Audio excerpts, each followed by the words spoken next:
اور اس سے یہ جو رزلٹ غلط نکالتے ہیں جی رفع الیدین چھوٹ جائے تو سجدہ صاحب کوئی نہیں ہے، تو یہ بھی مسئلہ یہ ہے کہ چھوٹ جانا اور چیز ہے اور چھوڑ دینا اور چیز ہے، ٹھیک ہے نا، یہ دو چیزیں الگ ہیں کہ آپ چھوڑ دینا. دوسری طرف تو انہوں نے اہل حدیثوں کے ناک میں دم کیا ہوتا ہے ٹوپی پا کے نماز نہیں پڑھتے، حالانکہ فقہ حنفی میں بھی فتویٰ ہے کہ ننگے سر نماز درست ہے.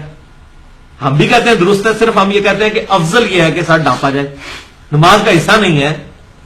کب ہم نے کہا؟ ہم تو ہمیشہ یہ کہتے ہیں کہ ترغیب دلائی ہے، نماز کا حصہ تو نہیں ہے، ٹھیک ہے. اور وہاں جو ہے وہ اہل حدیث کے پیچھے پنجے جھاڑ کے پڑے ہوتے ہیں جی دیکھیں جی ننگے سر نماز پڑھ دینے، ننگے سر نماز پڑھ دینے. تو بھائی تھوڑے احمد بریلوی صاحب نے فتاوی رضویہ احکام شریعت میں لکھا ہے کہ جس کو ننگے سر نماز پڑھنے میں مزہ آتا ہو اس کے لیے واجب ہے کہ ننگے سر نماز پڑھے. چلو وہ تو ننگے سر پڑھنے کو واجب کہہ رہے ہیں، ٹھیک ہے. اور ادھر جو آپ مسئلہ دیکھیں، ادھر کہنا نہیں رفع الیدین سنت یہ چھوڑتا تھا کیا ہوا؟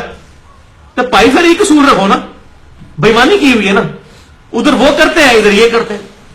اور میں وہ اگلے دن ایک مولوی صاحب کو سننا تھا سعودی عرب کے، میں نام نہیں لیتا پھر پرسنل ہو جائے گا. وہ میں اس کو کہتا ہوں وہ بیچارہ اسپیکر ہے، وہ کوئی محقق یا عالم تو ہے نہیں ہے، ایک اسپیکر ہے. اسپیکر ہے تقریر کرنے والے، جیسے اسپیکر ہے بیچارہ، اس کی اتنی عقل تو نہیں، جو بول رہا ہوں میں وہی بولتا جا رہا ہے، ٹھیک ہے. اسپیکر انگلش والا بھی تھے جناب، اے ایل اسپیکر بھی. تو وہ اس طرح کے وہ کہتا ہے جی وہ حصہ نہیں ہے. وہ کون کہتا ہے بھائی حصہ ہے؟ ہم تو صرف کہتے ہیں ترغیب دلاؤ سنت کی، نہ کہ سنت سے نفرت کی. اور پھر حدیثیں بھی جعلی طریقے سے بیان کرتے ہیں. وہ بخاری سے جو حدیث بیان کرتے ہیں ابن عباس کی کہ انہوں نے رضی اللہ تعالیٰ عنہما پوری حدیث بیان کرے تو ان کو شرم نہیں آتی؟ پوری حدیث کیوں نہیں بیان کرتے صحیح بخاری سے؟ وہ تو ننگے سر پڑھنے والوں کے خلاف ہے وہ حدیث جو یہ پیش کرتے ہیں.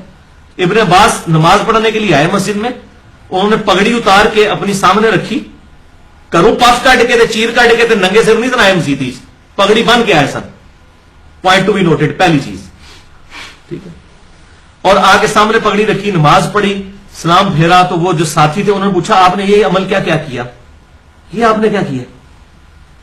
تو انہوں نے فرمایا میں نے تم جاہلوں کو یہ بتانے کے لیے کیا ہے کہ نبی صلی اللہ علیہ وسلم کے زمانے میں ہمارے پاس اتنا کپڑا ہی نہیں ہوتا تھا، ہم میں سے کوئی ایک شخص ایک چادر میں بھی نماز پڑھ لیا کرتا تھا. یعنی کہیں یہ نہ تم سمجھ لو کہ یہ کرتا پہننا یا پگڑی پہننا یہ کوئی فرض سطر میں داخل ہے. ایک چادر میں بھی نماز پڑھ لیا کرتا تھا. وہ تو اپنی غربت بتا رہے تھے کہ ایٹ لیسٹ یہ ریکوائرمنٹ ہے، ٹھیک ہے. اچھا وہ جو ادھر ارد گرد بیٹھے ہوئے تو بریلوی جو بندی تھے کیا؟ کم از کم صحابہ یا تابعین تو ہوں گے. اور انہوں نے جو ان کو معیوب سمجھا، کیوں سمجھا؟ اس کا مطلب ہے صحابہ کرام ننگے سر نمازیں نہیں پڑھتے تھے. اگر یہ عام عمل ہوتا تو بڑے خوش ہوتے جناب تسی تو وہی کام کر رہے ہو جو سارے کرتے ہیں. وہ اعتراض کرنے والے بریلوی دیوبندی تھے کیا؟ صحابہ تابعین نہیں تھے نا. اس کا مطلب ہے کہ انہوں نے دیکھا تھا کہ یار ایسے نہیں کوئی کرتا، ٹھیک ہے. صحیح بخاری میں حدیث ہے احرام کی حالت میں اپنی پگڑیاں اتار دو، ٹوپیاں اتار دو، رومال اتار دو. تو یعنی صحابہ پہنتے تھے تبھی اتروایا گیا نا. کیسے غلط رزلٹ نکالتے ہیں، بےمانیاں کرتے ہیں، داڑیاں رکھی ہوئی ہیں اور جھوٹ بولتے ہیں. پبلک کو پوری حدیثیں کیوں نہیں بتاتے؟ اپنے گاٹے فٹ ہوتی ہیں تا واسطے. کس نے کھول کے بخاری پڑھنی ہوگا؟ جو ساڑھے مولوی صاحب نے کہہ دیتا وجہ ہی کافی ہے. پوری بات بتاؤ تمہارے گاٹے فٹ ہوگی وہ. تو وہ اس طریقے سے انہوں نے اپنا اظہار کیا. وہ اعتراض کرنے والے عام لوگ نہیں تھے، صحابہ تابعین. اچھا جناب میں وہ مسئلہ بیان کر رہا تھا ننگے سر والا. تو اب یہ وہ اسپیکر صاحب جو ہے وہ آدھی حدیث بیان کر دیتے ہیں اور پھر جناب وہ پبلک کو بتاتے ہیں جناب دیکھیں جی لکھا ہوا صحیح بخاری میں انہوں نے پگڑی اتار کے رکھی. بھائی وہ گھر سے پہن کے آئے تھے، جو دیکھنے والے اعتراض کر رہے تھے وہ بھی صحابہ تابعین تھے. انہوں نے بتایا کہ ہم میں سے ایک کپڑے میں بھی کوئی نماز پڑھ لیتا تھا. وہ تو اپنی غربت بتا رہے ہیں. تو چلیں for the sake of argument ہم بھی ایگری کرتے ہیں آپ گھروں سے پگڑیاں باندھا کریں اور آگے مسجد میں اتار کے سامنے رکھا کریں، پھر بعد میں پہن لیا کریں. اور ایک دفعہ کیجیے گا یہ بتانے کے لیے روزانہ ننگے سر آنے سے ابن عباس یہ رزلٹ نکالیں گے آپ؟ بھائی مانی کی انتہا ہے. اور پھر ایک چادر کی بات ہے تو آپ پھر قمیض بھی اتار دینا بھائی میرے. ایک چادر پہنے اس کے اندر نماز پڑھے، آپ کو کون منع کرتا ہے؟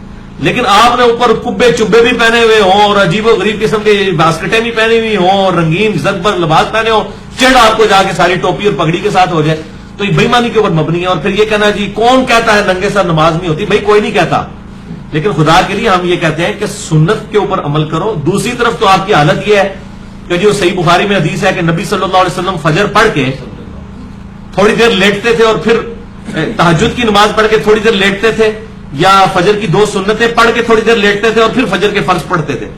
تو میں نے دیکھا ہے حدیثوں کی مسجدوں میں کتنے لوگ سنت پڑھنے کے بعد تھوڑی دیر ایسے لیٹتے ہیں، آپ نے بھی دیکھا ہوگا.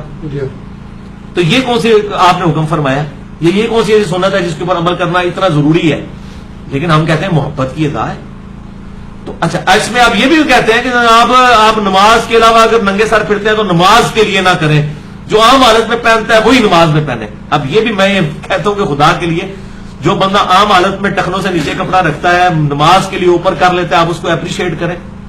جو بندہ 3 نمازیں پڑھتا ہے 2 نہیں پڑھتا وہ نہ پڑھنے والے سے تو بہتر ہے اس کی 3 کو تو اپریشیٹ کریں. یہ تو نہ کہ 2 چھوڑ دیے تو کافر ہو چکا ہے اگلی 3 کا فائدہ کوئی نہیں. اس طرح تو نہیں، آپ اپریشیٹ کریں کہ کم از کم نماز کی حالت میں جیسا کہ سورۃ الاعراف میں ہے کہ زینت کے ساتھ مسجدوں میں آؤ، اور زینت میں لباس شامل ہے جو آپ صلی اللہ علیہ وسلم کا سنت لباس ہے. اگر کوئی جو ہے مسواک کر کے خوشبو لگا کے اچھے کپڑے پہن کے مسجد میں نماز کے لیے آتا ہے تو یہ زینت والا معاملہ ہے. اس کو اس طریقے سے جو ہے نا وہ بریلوی جو بندی اہل حدیث اختلاف کا ذریعہ نہیں بنانا چاہیے. اور میں نے خصوصاً اہل حدیث اور اہل تشیع میں جو یہ کامن چیز دیکھی ہے نا وہ ننگے سر نماز پڑھنے والی دیکھی ہے. ان دونوں کے اندر پبلک کے اندر جو ہے نا یہ کامن چیز آ چکی ہے. ہم یہ نہیں کہتے نماز نہیں ہوتی، خدا کے لیے مقدمے کو سمجھیں. جان بوجھ کے جو ہے نا جن کو کہتے ہیں روند پانا گیم وچ، یہ تو ہمارا مقدمہ ہی نہیں ہے کہ نماز ہوتی ہے نہیں ہوتی. ہم یہ کہتے ہیں سنت کی پیروی کی جائے. باقی آپ چھوٹی چھوٹی چیز کے اوپر سنتوں کے اوپر جائیں اور یہاں پر آ کے آپ جناب صرف اس لیے ضد بنا لیں کہ وہ پارٹی بازی کا چکر ہو گیا تو پھر ہم تو چیخیں گے نا کہ یار اس کو پارٹی بازی نہ بنائیں. تو یہ ہے مسئلہ اصل میں ننگے سر کا. تنکوں والی ٹوپی ہے مثلا بڑی ہوتی ہے، تنکوں والی ٹوپی ہے تو غلط ہے نا جی، اس کو کون ٹھیک کہتا ہے؟ تنکوں والی ٹوپی ہے تو غلط ہے. اب تنکوں والی ٹوپی کو لے کے ننگے سر نماز پڑھنے تو بھائی آپ نے جو 100 گرام کا موبائل رکھا ہوا ہے جیب میں تو آپ جالی والی ٹوپی نہیں رکھ سکتے، یہ کپڑے کی ٹوپی نہیں جیب میں رکھ سکتے. تنکوں والی ٹوپی پہ کیوں جاتے ہیں؟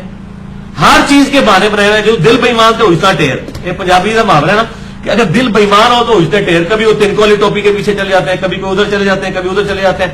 وہ آپ جس طرح سورۃ الفاتحہ کا مسئلہ کسی کو بتائیں نا وہ کہتا ہے جی اچھا جی بندہ رکوع سے آ کے ملے پھر فاتحہ کیا کرے گا، پھر رکعت ہوئے گی تو نہیں ہوئے گی.